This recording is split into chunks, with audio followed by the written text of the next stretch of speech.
ઘનશ્યામભાઈ, Shahibaug A4 green park, Shahibaug camp road રહીએ છીએ.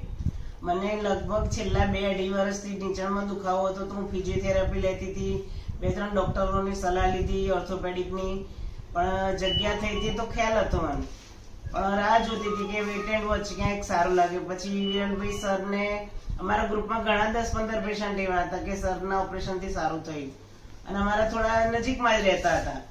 તો પછી વિરલ સરને ત્યાં બતાવ્યું તો સરે કીધું ગેપ તો છે જ તમારે જમણા પગમાં ખાસી એવી, તો ઓપરેશન તો બેન કરવું પડશે. તો પછી અમે હોસ્પિટલાઇઝ થયા અને મારું ઓપરેશન કર્યું. પણ સરે બીજા દિવસ તો મને 24 કલાકમાં ઊભી થઈને ચાલતી, સીડી ઉતરતી અને બિલકુલ ઓલમોસ્ટ તો પેઇન નથી થયું એમ જ કહીએ. જે સર્જરી થઈ છે એ પ્રમાણે મને પેઇન જરા પણ થયું નથી. અને એનો સ્ટાફ કે જે ડોક્ટરોની પેનલ છે બધાનો સ્વભાવ બહુ સરસ છે. આપણી સાથે સફાઈ કામદારો બધા સારી રીતે વર્તન કરે છે, એનો સ્ટાફ ને બધું. એટલે એકંદરે આ હોસ્પિટલનું કહેવાય તો સારામાં સારી, એ લોકોની સર્વિસ પણ આપણને સારી, ડોક્ટર પેનલ પણ બહુ સારું કામ કરી રહ્યા છે. એટલે હોસ્પિટલનું મારુતિ હોસ્પિટલ અખબારનગર અંડરબ્રિજ પાસે બહુ સારું કામ છે.